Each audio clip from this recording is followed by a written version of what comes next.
Bonjour à tous, on se retrouve pour une nouvelle présentation d'un smartphone. Aujourd'hui, un Meizu, le troisième de la nouvelle lignée 2015, on va dire, de chez Meizu, c'est-à-dire le M2, qui est le moins cher de la famille. Et donc, on va décortiquer un petit peu ensemble, sachant que je vous avais déjà présenté le M2 Note, qui était la version plus grande de celui-ci, et le MX5, forcément le fleuron de la marque. Alors ce M2, quelle différence avec le M2 Note, surtout sa taille, puisqu'il fait 5 pouces, et il a une configuration un peu plus entrée de gamme, on va dire, mais vous verrez que les performances ne sont pas pour autant mauvaises. Alors, qu'est-ce qu'on retrouve quand on reçoit le téléphone? Déjà une boîte beaucoup plus petite qu'à l'accoutumée avec Meizu, puisqu'on là on est sur un téléphone qu'on pourrait appeler M2 Mini, c'est plutôt le nom en fait en Chine du téléphone. Alors, qu'est-ce qu'on retrouve dedans? Si ce n'est un chargeur, on retrouve ici l'outil pour ouvrir le port carte SIM. Ici, vous retrouvez une notice et un câble USB. Donc, rien de plus que sur les autres modèles et rien tout court, en fait. Toujours une extrême générosité de la part des fabricants chinois haut de gamme.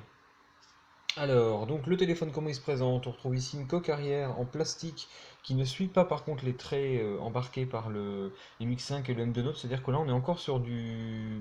Comment on appelle ça? On n'est pas sur du... On est sur du brillant, voilà. On est sur du plastique brillant, vraiment à la manière de l'iPhone 5C et aussi du Meizu M1 Note, qui était la version précédente. Donc, on retrouve un corps unique, hein, c'est-à-dire qu'on ne peut pas ouvrir le téléphone. Vous voyez ici, on ne peut rien faire de plus. Et on retrouve ici l'emplacement pour carte SIM. Donc, vous pouvez en mettre deux. Sur le dessus, on retrouve un jack 3,5 mm. Ici, vous retrouvez les boutons, donc power et volume. Et en dessous, un haut-parleur, un micro et un port micro USB. À l'arrière, on retrouve une caméra. Et on verra un petit peu ce qu'elle donne ensemble. Mais en tout cas, voilà, ça s'annonce plutôt pas mal pour un téléphone qui est proposé à moins de 180 euros dans la boutique Fandroid. Donc un téléphone plutôt abordable qui va venir embêter surtout le Redmi 2 de chez Xiaomi et d'autres modèles un peu abordables comme ça.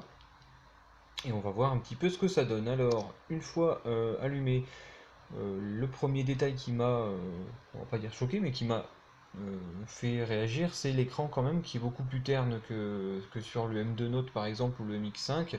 On sent quand même qu'on est sur un entrée de gamme, hein. On est quand même beaucoup plus sur un entrée de gamme que les deux autres. Alors, au niveau de la ROM, donc on est sur Android 5.1, donc sur la Flyme 4.5.3C. Sinon, rien de particulier, si ce n'est que le téléphone présente maintenant un bouton physique, mais sinon, c'était quasiment le même téléphone que le M1, le petit M1 qui était sorti, qui n'était pas vraiment compatible avec la 3G, la 4G française. Donc là, vous retrouvez un téléphone qui fonctionne parfaitement en France. Alors, sinon, l'interface, on est bien sur Flyme, hein, aucune différence particulière, c'est toujours la même déclinaison. La nouvelle 4.5 donc qui permet d'avoir Android 5.1, bon, ça se voit très peu, mais en tout cas, voilà, c'est comme ça. Alors, qu'est-ce qu'on retrouve à l'intérieur du téléphone? Alors, avec AnTuTu, on va regarder un petit peu. Le score de l'appareil donc est de 27 552, donc c'est plutôt pas mal, hein. On est toujours sur le Mediatek MT 6735. Par contre, celui-ci est à une vraie fréquence de 1,3. On n'est plus sur 1 GHz comme on a l'habitude de voir, et tout de suite le score s'en ressent. Bon, c'est des benchmarks, hein, vous ne verrez pas de grosses différences à l'usage, mais en tout cas, voilà, 27 000, ça fait quand même un score qui est plutôt pas mal. Pour un téléphone à ce prix-là, on est sur quelque chose d'efficace en tout cas. Donc c'est un processeur 64 bits avec une puce Mali T720 pour les graphismes. L'écran est HD, 13 millions de pixels à l'arrière, 2 Go de RAM, 16 Go de mémoire interne, donc vraiment une configuration des plus complètes, 5 millions de pixels à l'avant et les différents capteurs supportés. Donc ça fait quand même des performances qui sont plutôt pas mal. En tout cas sur AnTuTu ça fait un score assez intéressant. Sinon, on va le voir avec 3D Mark, par contre, que la puce graphique reste toujours plutôt moyenne avec 3181 points. Ne vous attendez pas non plus à jouer au plus gros blockbuster sur Android. Enfin, vous pourrez y jouer, mais vous n'aurez pas le meilleur rendu possible et vous n'aurez pas la fluidité la meilleure possible non plus. Mais pour jouer à Clash of Clans et compagnie, on va dire que ça suffira largement pour vous satisfaire. Voilà. Donc, on va regarder les photos que j'ai prises. Le capteur 13 millions de pixels, donc on va voir un petit peu ce qu'il vaut. Si je joue un petit peu sur Ryuk, eh ben, on a un rendu qui est pas mal, hein. Globalement, on a un bon rendu. Pour un entrée de gamme, on est sur un rendu qui est plutôt pas mal. On va dire que ça sera encore une fois très suffisant. De toute façon, ce type de smartphone comme le Meizu M2 est vraiment fait pour un public qui n'a pas envie de dépenser trop cher dans un smartphone. Si vous êtes dans ce cas de figure-là, c'est vraiment le genre de modèle qui peut vous correspondre parce que vous avez des performances qui sont plutôt bonnes malgré tout et qui suffiront largement pour la plupart des usages. Donc c'est vraiment ce qu'on appelle les téléphones budget, c'est-à-dire qui ont sans trop de concessions, qui permettent quand même d'avoir un bon smartphone qui tient bien la route. Alors ensuite, je vais mettre la suivante, donc pour voir un peu les détails de l'herbe comme j'ai tendance à montrer. Ouais, c'est quand même pas mal, hein, ça pixelise pas beaucoup. Donc le capteur 13 millions de pixels fonctionne plutôt bien, on pourrait faire quand même des clichés de qualité plutôt convenable. Et la dernière photo, c'est pareil, hein, les détails sont plutôt pas mal. Là, il y a beaucoup de détails à afficher, donc ça a tendance à pixeliser un petit peu. Mais globalement, c'est pas mal. En tout cas, là où l'autofocus a été fait, ça rend plutôt bien.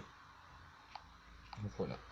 Et on va regarder la vidéo pour voir un peu la capacité audio, parce que c'est vrai que Meizu est connu pour avoir un rendu sonore de qualité. On va voir si c'est toujours le cas. Alors, luminosité, voilà, elle est déjà au maximum. Ah oui, par contre, il y avait une petite chose que je vais vous montrer puisque je suis dans les menus. J'ai pas vu ça sur le Mix 5, en tout cas, je me souviens pas l'avoir vu.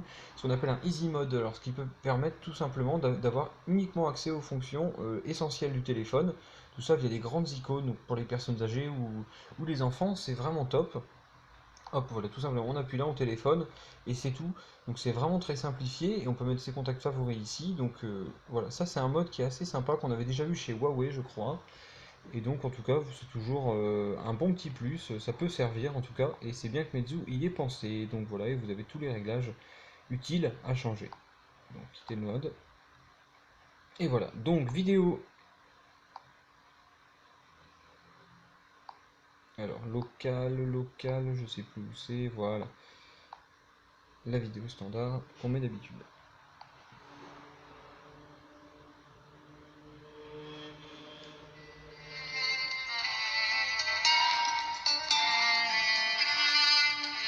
Ouais, le son est pas mal. On est dans la moyenne. On n'est pas sur un haut-parleur de super qualité non plus, mais on est sur quelque chose qui est dans la moyenne. L'écran est pas mauvais non plus. C'est la même chose. C'est quelque chose de standard. Ça rend plutôt bien. Je sais pas si vous voyez bien à la caméra, mais en tout cas, ça rend plutôt bien. Voilà. Donc voilà. On est de toute façon sur un téléphone très équilibré, qui est vraiment dans la moyenne. On est sur un téléphone pas cher, et donc voilà. Peu de concessions quand même ont été faites. On voit que Meizu maîtrise bien son produit. Et donc le Meizu M2, c'est un téléphone qui pourra être intéressant pour vous si vous recherchez un téléphone pas trop cher, pas trop grand, et plutôt correct en tout cas, qui a des performances pas mal sans être excellente, un capteur photo pas mal sans être excellent. Voilà, on est sur un téléphone très équilibré, qui a un design plutôt pas mal en plus, et qui est surtout très léger, donc assez agréable à prendre en main. Voilà, moi je vous dis à bientôt pour une prochaine vidéo.